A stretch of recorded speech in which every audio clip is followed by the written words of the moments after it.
And now it's time to sip the coffee and spill the tea on Talking with 3D Live.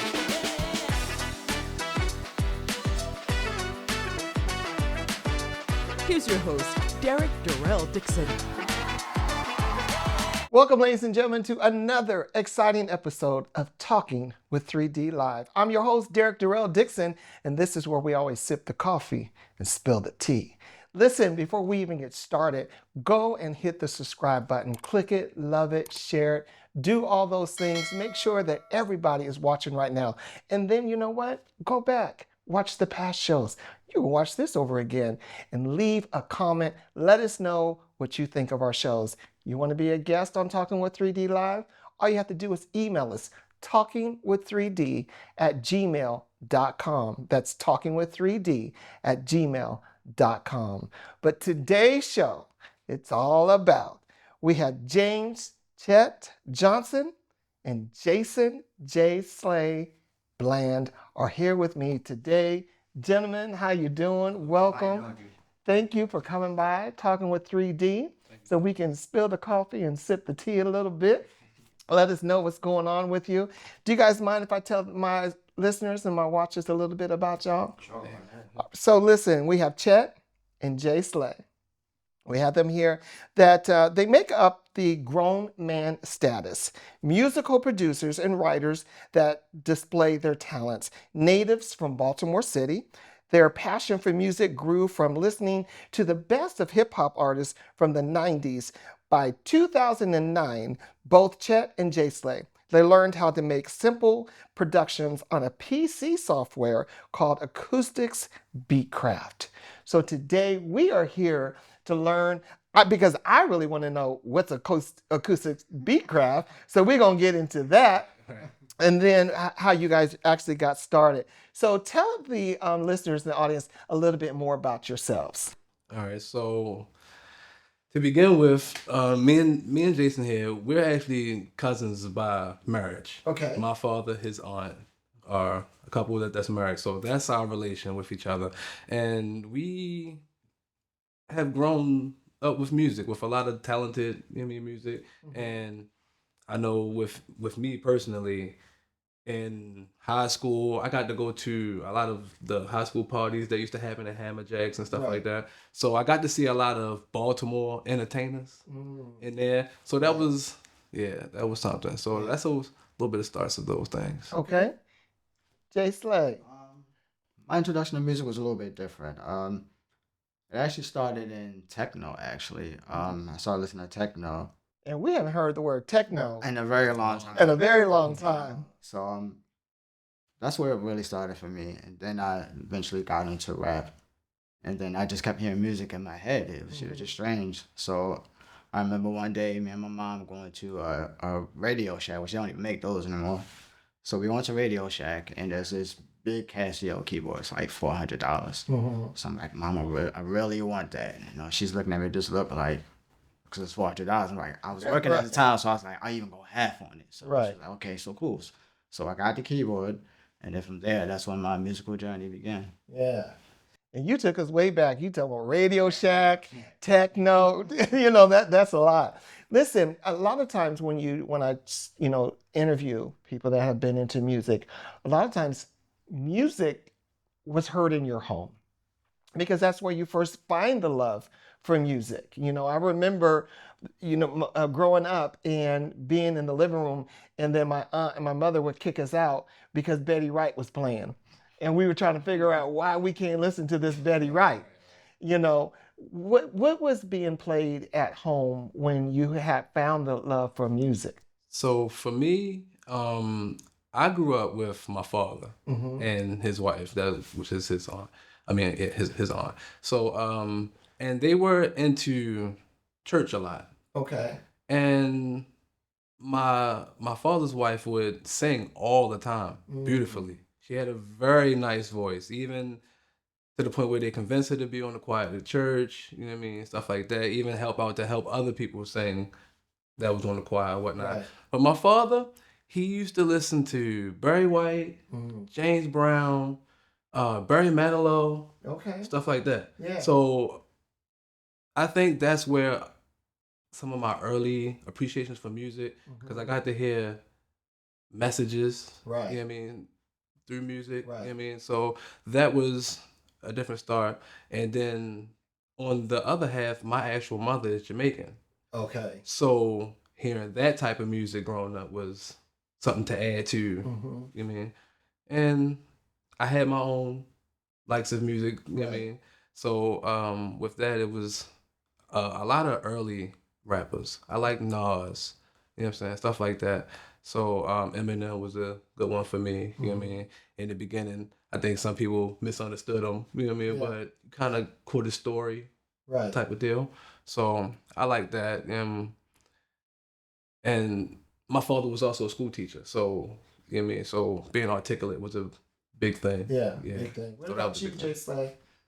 JSlay? For me, I was more interested into the music aspect of it, like that beat. That's who made that. So whenever I would get my hands on the CD, taking you back in time again, I would open up the booklet. I would flip to see, the credits, like who wrote it, who engineered, who mixed, who produced it. So I was always like, okay, Dr. Dre, Timbaland, Swiss Beats, the Neptunes, like these are the producers that I grew up like listening to, and whenever they made something, I was like, that's going to be a hit. And when I started making beats on my own, I would kind of emulate their style because that's what I looked up to until I kind of found my own sound. Yeah. So let me ask you guys this. Let me ask you this, gentlemen, because the world of rap is so different today. And when we, like you were saying, the lyrics, listening to the lyrics, finding out who wrote the lyrics and everything was so different. I could understand the message. Today, I'm just like, it's a beat, or it may be the same lyrics over and over again.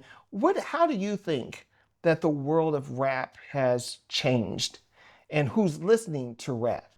I think that's who it's changed for. I think it's changed for the ones that wants to hear that. You know what I mean? I think because a lot of it, I mean, to be honest, I don't like a lot of it, but a lot of it is entertaining. So I kind of had to remember that this is entertainment. Right. You know what I mean?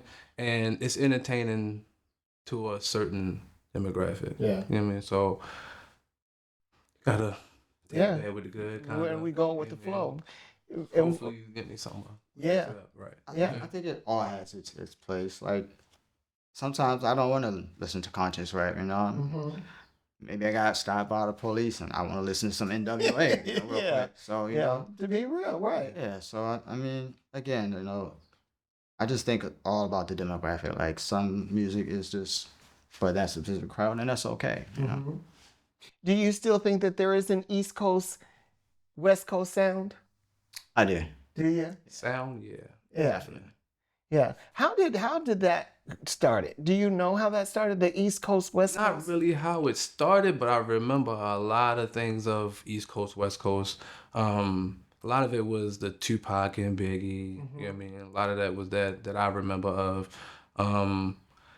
Back then, I was just more interested in the artist's work. I wasn't really too interested in what their beefs was. I mean, we knew of it, but and it was an interesting topic, you know what I mean, for its time, you know what I mean? Right. But didn't really care for that.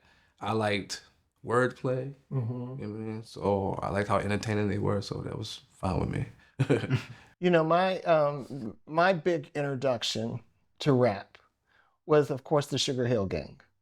I mean, that was my true introduction to rap. And all we knew was to the hip hop, a hippie to the hippie to hip hop.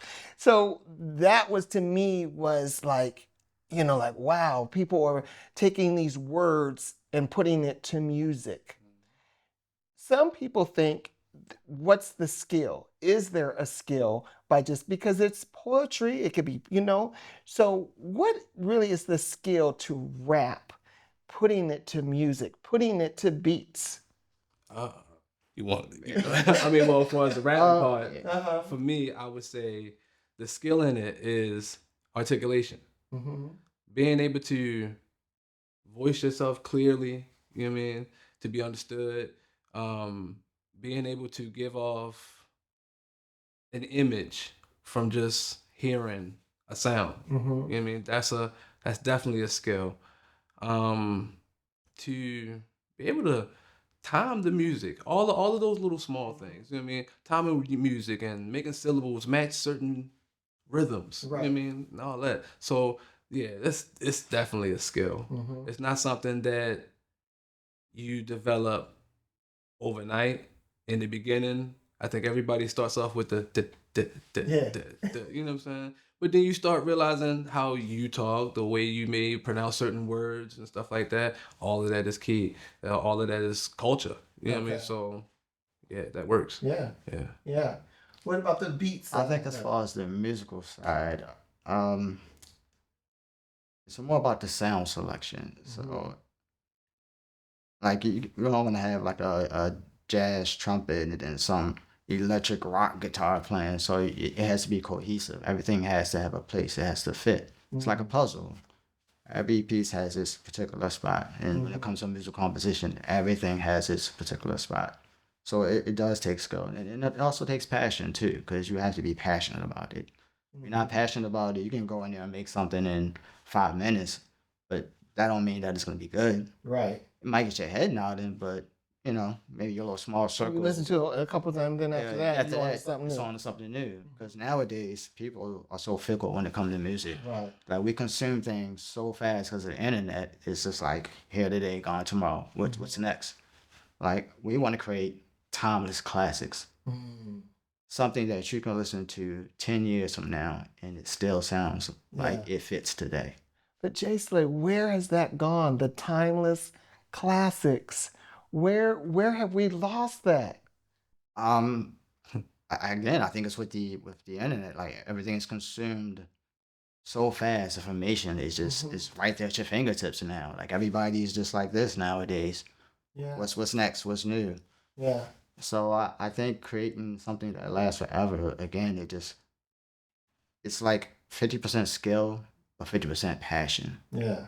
When you're passionate about it, you really take your time to craft it. Like, there are moments where I'll be working on a beat for maybe days and weeks because I got to get this one sound that maybe only I know is there. But you be like, I don't hear that. I'm like, trust me. Yeah. It's there. Yeah. You know, it just brings it to life. Where do you find your passion? I don't know. It's hard to explain. Like, it's just something that burns inside me. Like, I it's like a gift from God, and He's giving me this gift. Yeah. And I know that I have to do something with it. Like, I can't just let it just sit here and go to waste. And go to waste, right? What about you, Chet? For me, my passion came from being able to express myself.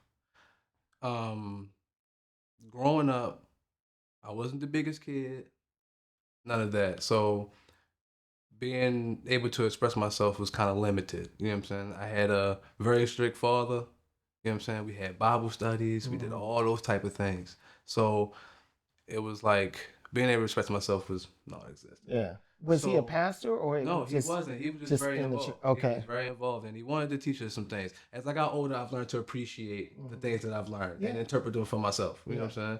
But in the beginning, it was cut and dry. You know what I'm saying? Then having a foreign mother, education is a big deal. So you're kind of focusing on certain things, and you don't get to do what you want, kind of. You know what I mean? So after a while, as I got older, you know, males, they start to smell themselves as some people say, Right. You know what I'm saying? Right. So you go out and you try things and you get involved with certain things, but after a while you gotta prove it. Yeah. You gotta prove it. Yeah. So my passion came from trying it. Like, my first time attempting to rap was in like middle school or high school, where it used to be people that used to always bang on the tables and make beats on the tables, and people would come and rap. And sometimes them raps would be about you or one of your friends. And Right. You never know. Right. So I used to get it plenty of times, and I wouldn't say nothing. I would never say nothing. But I think it was around the time when Ludacris was out and he had Southern Hospitality. I liked that beat. That was a great beat. And I liked Ludacris as an artist. So I would go back and write stuff for myself to say in the rhythm of how they used to do their songs. You know what I'm saying? So that's how I used to start. And then one day, the main person that used to get everybody with his raps didn't show up.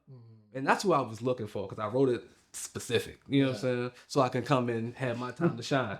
But he didn't show. Yeah. So, but I wound up doing it anyway. And everybody was like, oh, yeah, that's cool. Yeah. So I kind of went to do that.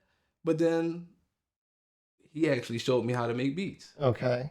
So making beats was the thing, but wouldn't nobody like my beats until I rapped on them. So that made me feel like, okay, maybe I should try rapping. Right. You know what I mean? So even though I know I had the knowledge to do it, let me focus on the one that everybody like the most. So do you freestyle?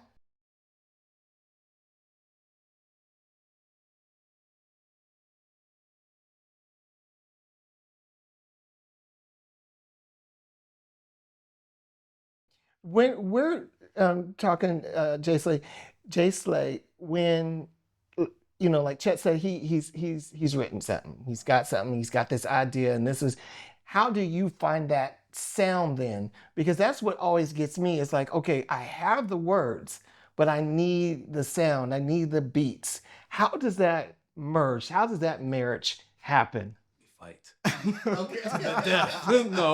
no, but yeah, we have fun with it though. Go, I don't know, like sometimes it's strange. Like sometimes it's just like lightning. Like the whole entire composition just comes to me, and it's just a matter of playing out what I hear in my head, finding the sounds to match what I hear in my head, and just putting it together. Other times I already have some beats on hand that I've already done, so we just have like a listener session. Okay. So we'll just sit and listen to something, and then I'll be like, that right there, cuz.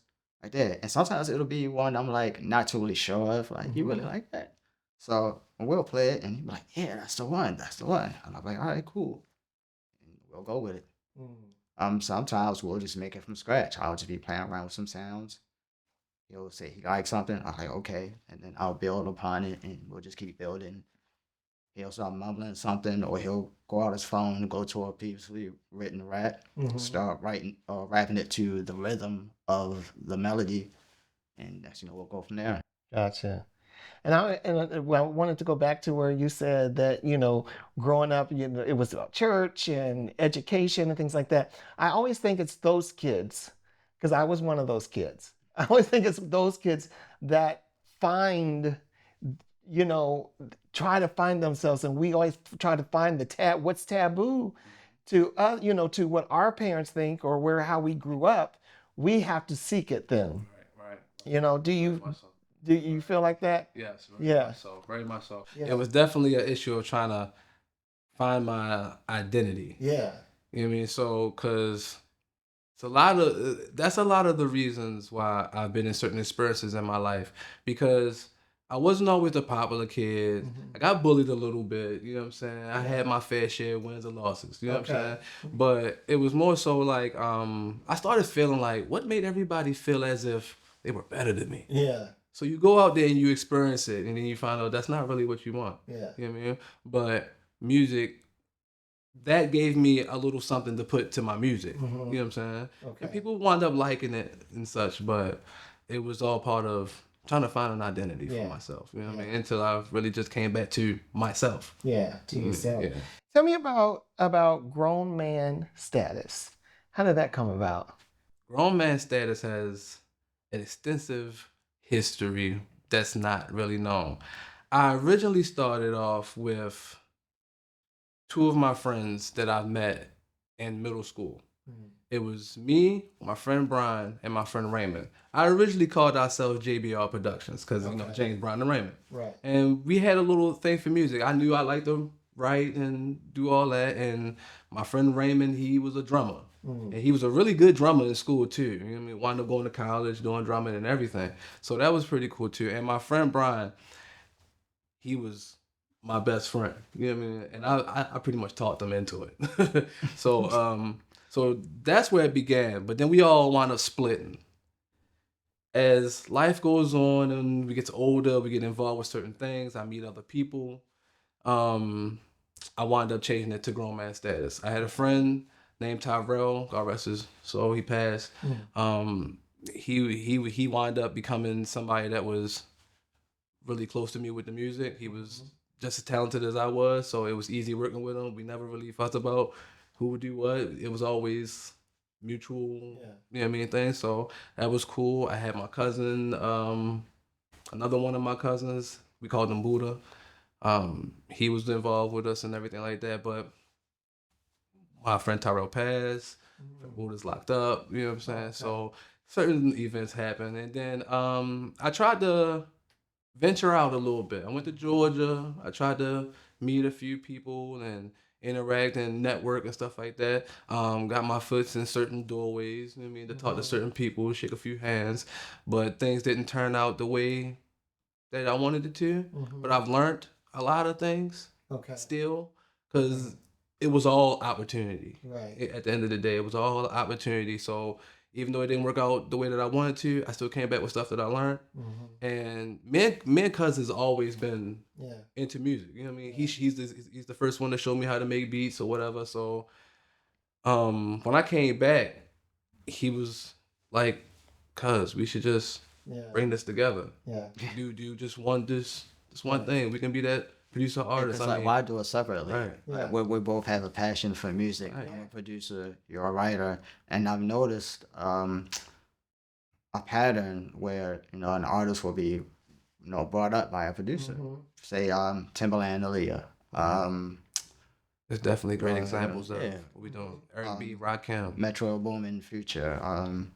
Will and Jazzy Jeff. Yeah, right. So why don't we do it together? I provide the beats, you provide the lyrics. Right. And it was like both of us sitting there looking at each other like, why don't we think of Right, this? we're right here. Right. What are you looking for something else when you're right here? You at one time, you guys, wanted to stop. Your dream, your passion, because then you said, you know what, family. I need my family to come first. Yeah. Which is nothing that's wrong with that. But then you said, I still need to follow my dream. So where did you think, you know what, I'm done with this and I got to put my family here, and then learn how to prioritize and say, I can still follow my dreams and still make family a major part of this? For me, it was experiencing what I thought was failures. That made me feel like I wasn't good enough to do it. Maybe I didn't have the right message to give. You know what I'm saying? Not taking precautions in the beginning to learn certain things of business. You know what I mean? And then you find out later when your foot's already in the door. You know what I'm saying? Right. That kind of sucks too. So things like that was decisions. And then having kids. I had children, you know what I'm saying? I'm all the way in another state. You know what I'm saying? I can only support with a phone call or send this money. Yeah. You know what I mean? So that was the main one for me. Yeah. I wasn't too worried about what I thought was failures, trying to pursue my dream. I mean, because I always came back with something to learn that I learned from. You know what I'm saying? So, but my thing was my kids. I grew up with my father. I grew up with a man that actually stayed. Yeah. You know what I'm saying? So me leaving, that was hurtful. Like, I thought about it all the time. And then things wasn't working out. So I just was like, you know what? I'm going back. Let me just be a dad, like my dad. You know what I mean? Yeah. Let me go do that. And there's nothing wrong with that. No, right? Because a lot of times we have to find ourselves in order to, to make sure that these dreams that we're chasing are worthwhile. So I commend you for finding that in yourself. Did you have the same experience? Slightly, but not to the degree that he had, because I never left the state to pursue the passion. But, sometimes we can get so deep into it that we just forget about life around us. And I'm married with children. I have 2 boys and a lovely wife. She supports me. But, sometimes she has to remind me, like, babe, we're here, Right. Right. We miss you. Even though you're just downstairs, And then we have to learn how to fit family and everything into the passions, into the dream. As you see, I have 3 boys, and my 3 boys are so involved in what I do. I teach them everything that goes on. So therefore, they may not have this passion, but they at least understand what dad does and what he loves to do. So a lot of times we have to, like you said, you had to find yourself. I want them to find themselves, but I also want them to understand the dynamics of what goes on. Right. So listen, we are going to be running out of time, but listen, I always play some games here on Talking with 3D, and I just want to ask you gentlemen some questions because of the fact that, and it could be a speed round, and it's really just one question, but it's speed round. I want to know who you think today, right now, especially like here in the DMV, who are your top 5 rappers right here in the DMV that you would work with or would love to work with? For me, I like some of the ones that I've worked with. There's a young lady named C Notes. I think she's very talented. Now, I actually have heard of C Notes. Yeah, I think she's very talented. I've had a chance to work with her in my earlier days of doing music, but as I kept been a fan of her, you know what I mean, she's definitely matured and made better music as she's came up. So I like her. Some of the older ones that we're doing are like Scarbar. I like him as well. Very talented. Stars. I like Stars. YG Tech is very entertaining. I think he's very entertaining as well. There was once I don't know if he's still pursuing music, but there was once an artist named Mully Man. I liked him. I liked him too. I liked Mully Man. Mully Man was real cool. Comp, you know what I mean? Okay. What about you, JSlay?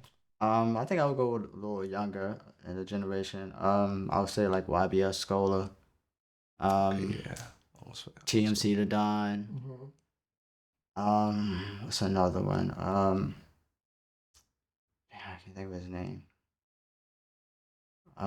Escapes me right now. But also would like to network with other producers. Like I know a lot of rappers here. Yeah. But I don't really know any other producers. So Okay. I think that's like a goal of mine to network and reach out to other producers here.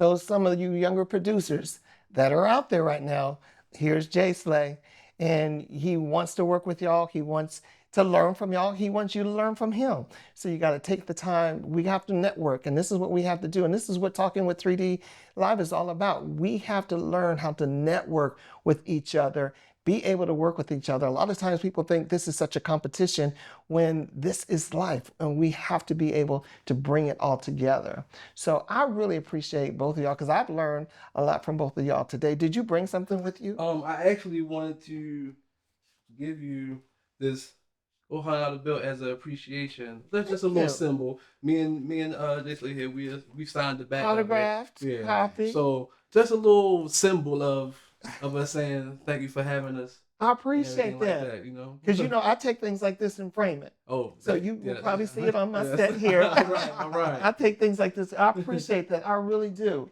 Yeah. And I really wish both of you so much success. Thank you. Because the fact that there's so much work out there for us.